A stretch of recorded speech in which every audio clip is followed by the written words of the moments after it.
Hello everyone, नमस्कार महादेव। मैं कौशल Dwivedi future education hub की तरफ से पुनः आप लोगों के बीच में एक बार। और आज का ये जो वीडियो आप लोगों के लिए मैं लेकर के आया हूँ, ये कुछ बच्चों की डिमांड थी कि सर आज ही सीबीएसई पैटर्न का पेपर जो है जिस हिंदुस्तानी वोकल कोड नंबर 034 उसका जो एमसीक्यू उसको थोड़ा सा सॉल्व करके दे दें, ताकि हम उस चीज़ को मिला लें और थोड़ा सिक्योर हो जाए कि हम कितने नंबर गेन कर रहे हैं। तो ज़्यादा समय न लेते हुए हम लोग सबसे पहले प्रयास करते हैं कि उस एमसीक्यू को सॉल्व किया जाए।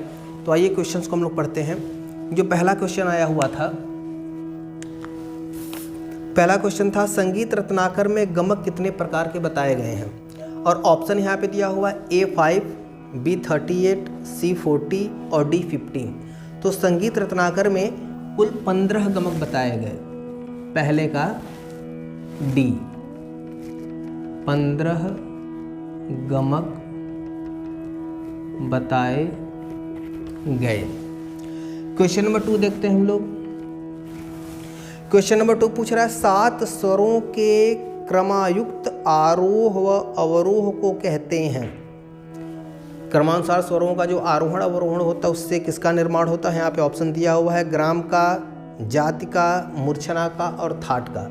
तो जैसा कि आप जानते हैं 7 स्वरों के आरोहण व अवरोहण से किसका निर्माण होता है, मूर्छना का। अर्थात यहाँ पे ऑप्शन नंबर C जो है वो सही है। ठीक है, मूर्छना, जिसने मूर्छना लगाया हुआ है वो सिक्योर है, उनका ये ऑप्शन सही है। अगला टॉपिक दिया हुआ है क्वेश्चन नंबर 3, उस्ताद फयाज खां का संबंध किस घराने से है। आगरा, दिल्ली, जयपुर और किराना। तो नो डाउट इसमें ऑप्शन नंबर A सही है, आगरा। आगरा घराने के थे फयाज खां साहब। ठीक है, अगला क्वेश्चन जो दिया हुआ है इसमें वो दिया है मिलाने के लिए। ठीक है, सही कथन को चुनिए। कथन इसमें 4 दिया हुआ है। पहला कथन दिया हुआ है धमार ताल में 4 भाग होते हैं, मतलब कि पहला ऑप्शन सही है। उसके बाद दे रहा है विलंबित ख्याल को छोटा ख्याल भी कहते हैं, ये गलत है। तीसरा है संत प्रकाश रागों का गायन समय 4 से 7 तक होता है, तीसरा सही है। चौथा दिया है राग बागेश्वरी का आवादी स्वर ध है, बिल्कुल गलत।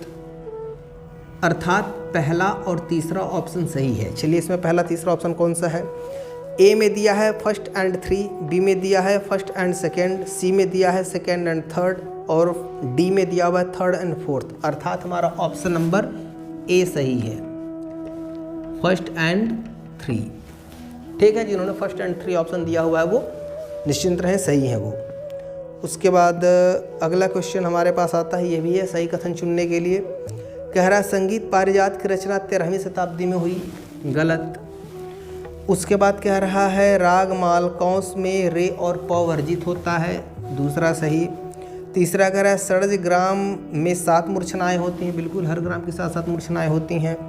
अगला दे रहा है पंडित सारंग देव ने 306 राग माने, बिल्कुल गलत, उन्होंने 264 राग मांगे हुए थे। अर्थात सेकेंड और थर्ड ये ऑप्शन सही है।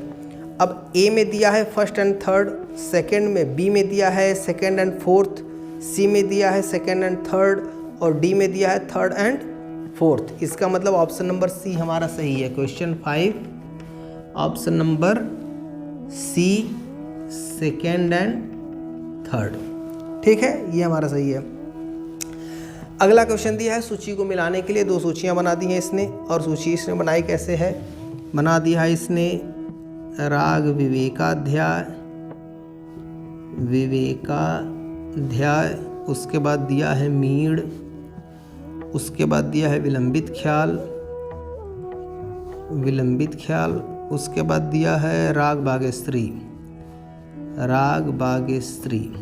ठीक है, और इसके एवज में क्या दिया है, स म। उसके बाद दिया है बड़ा ख्याल, उसके बाद दिया है संगीत रत्नाकर और उसके बाद दिया है गनी कोमल। तो बिल्कुल सिंपल है, मीड़ का संबंध है सामा से, मतलब कि 3 का संबंध 1 से हो गया। राग विवेका 3 का नहीं, 2 का संबंध 1 से हो गया।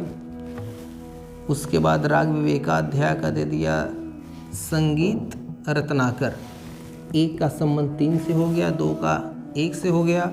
विलंबित ख्याल बड़ा ख्याल हो गया, 3 का 2 से हो गया, और राग बाग स्त्री 4 का 4 से हो गया, 4 का 4 से हो गया। ऑप्शन मिला लेते हैं। पहला ऑप्शन दिया है 1 का 3, 2 का 1, 3 का 2 और 4 का 4, मतलब 1 का 3, 2 का 1, 3 का 2 और 4 का 4। जी बिल्कुल सही, हमको पहला ऑप्शन ही सही मिल गया। और क्वेश्चन नंबर 6 का जो ऑप्शन ए है वो सही है। ठीक है, इस तरह से हम लोग ये 6 हो गए। उसके बाद 7वां क्वेश्चन देखते हैं। दिया है ग ध कोमल ध दिया है, ग ध ध प म प ग म रे रे सा। स्वर समूह राग भैरव में प्रयुक्त होता है, बिल्कुल उसके पकड़ में साफ साफ आ जाता है। ग म ध ध प ग म रे रे सा, सही है ये। संगीत पारिजात के रचयिता पंडित अहोबल हैं, बिल्कुल सही है, अर्थात इसमें पहला और दूसरा दोनों कथन सही है। तो 7वें का ऑप्शन नंबर ए, पहला एंड दूसरा सही। ठीक है, 8वां क्वेश्चन देखते हैं। तानपुरे में जोड़ी के तार षड्ज स्वर से मिलाए जाते हैं, बिल्कुल सही, मध्य सप्तक के साथ से मिलाया जाता है, तो पहला सही है। दूसरा क्या कह रहा है, आधुनिक काल में रागों के समय चक्र को पंडित विष्णु दिगंबर पलुस्कर ने स्थापित किया। नहीं, ऐसी बात नहीं है, भारत खंडे ने स्थापित किया हुआ था, तो पहला सही है, दूसरा गलत है। ऑप्शन देखते हैं कौन सा है। ऑप्शन ए दिया हुआ है 1 और 2 दोनों गलत। ऑप्शन बी दिया है 1 सही परंतु 2 गलत। ऑप्शन सी दिया है कथन 1 और 2 दोनों सही। और ऑप्शन डी दिया है 1 गलत परंतु कथन 2 सही। अब यहाँ पे ऑप्शन बी जो है वो सही होगा, कथन 1 सही परंतु कथन 2 गलत। Option B, question 8, option B. ठीक है, भारत खंडे ने ही रेधा कोमल के लिए, रेधा शुद्ध के लिए और गनी कोमल के लिए ये तीनों चीज़ें ऐड की हुई थी, और समय सिद्धांत में इनका बहुत बड़ा महत्व है, और यह चीज़ें भारत खंडे से ही बिलोंग करती है। चलिए, एक छोटा सा वीडियो आप लोगों के बीच में मैं लेकर के आया हूँ। मेरा उद्देश्य ये था कि बच्चों को थोड़ा एक आइडिया दे दिया जाए कि MCQ से रिलेटेड जो उसके क्वेश्चन है, जो उनके डाउट हैं वो क्लियर हो जाए। बाकी जो चीज़ें उन्होंने किया होगा, अगर किसी को कोई दिक्कत है, कोई और भी पूछना चाहता है, तो आप उस चीज़ को बोलिएगा, हम उसका वीडियो बना देंगे आप लोगों के लिए। तब तक के लिए नमस्कार, धन्यवाद, महादेव।